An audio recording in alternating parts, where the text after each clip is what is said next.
BL Manga Explain in Hindi. Subscribe please. Hello. तो कहानी में कोई गलती हो जाए तो माफ़ करना और शोर को इग्नोर करना जो हो रहा है। तो लाइक कमेंट शेयर करके जाना और सब्सक्राइब प्लीज। तो कहानी की शुरुआत में हम बारिश देखते हैं। बहुत ही मूसलाधार बारिश हो रही थी और जिसमें अपना मेन प्रोटैगनिस्ट मिस्टर लिम किसी को फ़ोन कर रहा होता है जो उसका फ़ोन नहीं उठा रहा था। ये अपना सेकंड एमजी है इयोरियम जो उसका फ़ोन नहीं उठा रहा है। वो कहता है कि मैं ऑफिस के लिए लेट हो रहा हूँ और वो ऑफिस पहुँच जाता है। जब वो अपना सारा काम करके जा रहा होता है घर तो उसको इयोरियम का फ़ोन आता है। वो पहले तो फ़ोन करता है जो वो नहीं उठा पाता, लेकिन इयोरियम खुद उसको सामने से फ़ोन करता है जिसको वो उठाता है और इयोरियम कहता है कि वो उसको एक एड्रेस भेज रहा है, तुम इस एड्रेस पे आओ मेरे लिए अम्ब्रेला लेके, क्योंकि मैं अम्ब्रेला भूल गया हूँ। और अपना मिस्टर लिम मन में सोचता है कि ये कितना केयरलेस है, अगर मैं नहीं होता तो इसका पता नहीं क्या होएगा। एंड वो कहता है कि चलो ठीक है, मैं उसके टाइम से पहले निकल जाऊंगा और मिल जाऊंगा। वो केव करके उस लोकेशन पे पहुंच जाता है जो एक टाइप का कैफ़े था। एंड वो सोचता है कि उसने मुझे यहाँ क्यों बुलाया, ये तो कैफ़े है। तो वो उसके अंदर जाता है। वहाँ एक कॉन्सर्ट की तैयारी चल रही होती है, रॉकिंग कॉन्सर्ट की। तो वो देखता है कि ऐसा कौन है जो कॉन्सर्ट कर रहा है और इयोरियम का है। तो सामने देखता है तो स्टेज पे इयोरियम था। इयोरियम कहता है कि ये सॉन्ग मैंने अपने प्यार के लिए लिखा है और उसको एक सॉन्ग का नाम डेडिकेट करता है, what is the earth doing. वो उसका सॉन्ग का नेम है what is the earth doing. और अपना देख के मिस्टर लिम चौंक जाता है, उसको समझ में नहीं आ रहा, उसको इमोशंस का उमाड़ आता है, उमाड़। वो क्या करे क्या नहीं करे। लड़कियां तो फ्लर्ट हो रही है क्योंकि लड़कियां चिल्ला चिल्ला के कह रही कि ऐसा बॉयफ्रेंड उन्हें भी मिले, ऐसा बॉयफ्रेंड उन्हें भी मिले। ठीक है, हम नेक्स्ट सीन में देखते हैं कि वो लोग सॉन्ग गाते हैं, अच्छे तरीके से परफॉर्म करते हैं और लोग उनसे बहुत खुश हो जाते हैं। और वो फिर शुक्रिया करके ना स्टेज सॉन्ग ख़त्म हो जाता है उनका स्टेज शो। और यूरियम उसको देखता है मिस्टर लिम को। और सॉन्ग के बाद मिस्टर लिम सीन में मिस्टर लिम यूरियम का वेट कर रहे होते हैं कि वो अब आए। और वो थोड़ा नर्वस थे क्योंकि किसी ने पहली बार उनके लिए इतना बड़ा परफॉर्म किया है और दुनिया के सामने। एंड वो लोग है ना उसका एंजॉय कर रहे थे। तो अपना इयोरियम आ जाता है। इयोरियम उसको कहता है हे ठीक हो और उसको गले लगाता है और वहाँ से चले जाते हैं। तभी जो इयोरियम के दोस्त होते हैं वो उसको देखते हैं और कहते हैं ये थोड़ा बुजुर्ग नहीं है, मतलब थोड़ा एज में ज़्यादा नहीं है।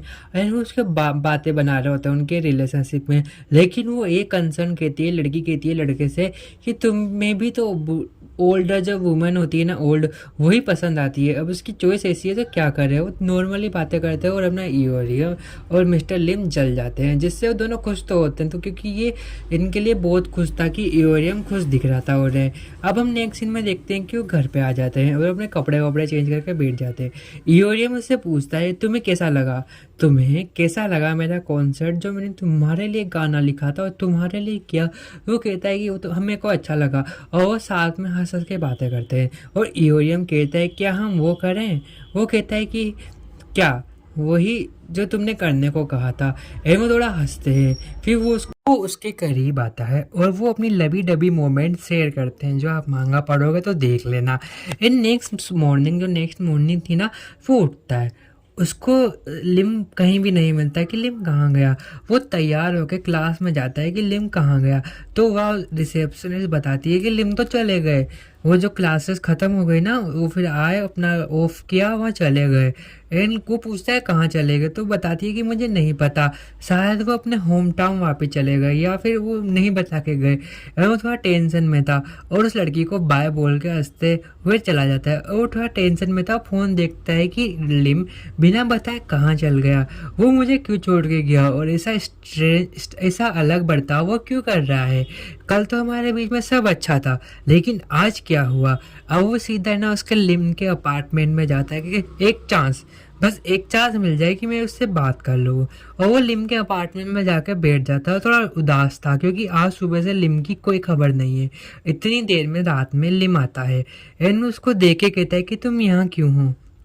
तुम यहाँ से चले जाओ, तुम यहाँ से चले जाओ। एनू मिस्टर लिम का हाथ पकड़ के कहता है कि क्या हुआ, कल तक तो हमारे लिए सब बढ़िया था और तुम अब मेरे साथ चलो। तो मिस्टर लिम उससे एक ही बात कहते हैं कि हमारा 1 महीने का जो रिलेशनशिप कॉन्क्रीट था ना वो ख़त्म हो चुका है, अब तुम यहाँ से चले जाओ और मेरा पीछा छोड़ दो क्योंकि हम लोग साथ के लिए नहीं बने हैं। एनू उसे समझाता है लेकिन वो उसको बहुत गुस्से में कहता है कि तुम चले जाओ। इसी कारण से मिस्टर लिम उसकी नज़रों में गिर जाता है ईओरियम की, और ईओरियम भी उसको भला बुरा सुना देता है, जिसके कारण से उन दोनों का ब्रेकअप हो जाता है और वो दोनों अलग हो जाते हैं। एंड हम नेक्स्ट सीन में देखते हैं वेडिंग का। एक उस वेडिंग चल रही थी, जो गेस्ट अराइव थे, आ गए थे।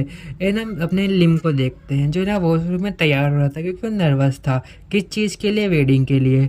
एंड एक लेडी आती है कि आप तैयार हो, आप सेरेमनी स्टार्ट होने वाली है। वो कहता है कि हाँ मैं अभी आता हूँ। यही वो थोड़ा टचअप करके अपनी सेरेमनी के लिए आता है। उसकी सेरेमनी नहीं है, उसकी नहीं है, तो उसके दोस्त की कजन ब्रदर उसकी है। एंड वो कहता है कि ये है ग्रूम, इसकी वेडिंग है। एंड वो सोचता है कि चलो मैं टाइम से पहुँच गया। और ये दोनों कितने खुश लग रहे हैं, इन्हें साथ में कौन कहेगा कि 6 साल हो गए फिर भी ये कितने खुश लग रहे हैं, क्या मुझे भी ऐसा पार्टनर मिल पाएगा, वो सोच रहा होता है।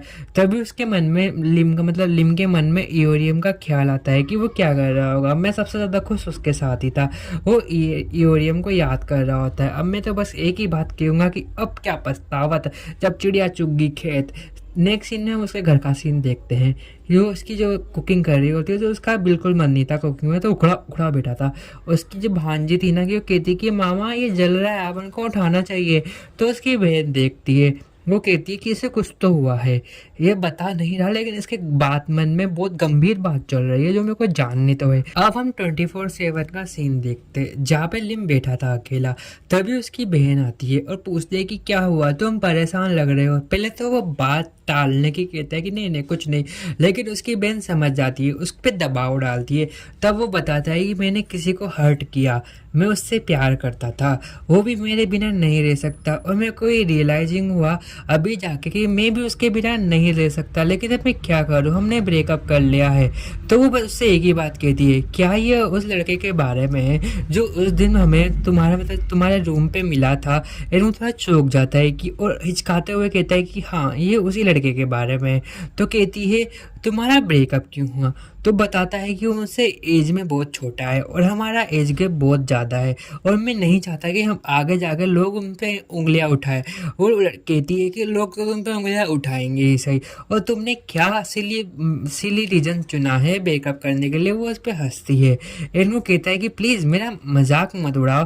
वो कहती है कि नहीं ये मजाक उड़ाने के लिए नहीं है, मैं मजाक नहीं उड़ा रही, लेकिन इस पर तुम किसी को भी बताओगे तुमने ब्रेकअप के लिए एक एज गैप सुना तो वो हंसेगा। इनके वर्ड तुम्हें सीरियसली लेना चाहिए, उसके पास जाना चाहिए, उसको अपने दिल की कन्वर्सेशन बतानी चाहिए कि तुम उसके लिए क्या फील करते हो, उसको स्पेशल फील करा, तब जाके तुम्हारी बहुत आगे बढ़ेगी बात। तो उसको अच्छे अच्छे एडवाइस देती है अबाउट द रिलेशनशिप, कि रिलेशनशिप को एक हेल्दी रिलेशनशिप में कैसे बदला जाए। एंड हम नेक्स्ट सीन में ना गे क्लब देखते हैं, एक जहाँ बहुत सारे बंदे ना इंजॉय कर रहे होते हैं, और एक लड़का 2 लड़के आते हैं, क्या तुम नए हो, तुम्हें हमने पहली बार देखा। वो ईओरियम के पास आते हैं और ईओरियम उसको भाव नहीं देता। तो ये होती है कहानी खत्म। Bye bye, tata, see you. Like comment share करके जाना।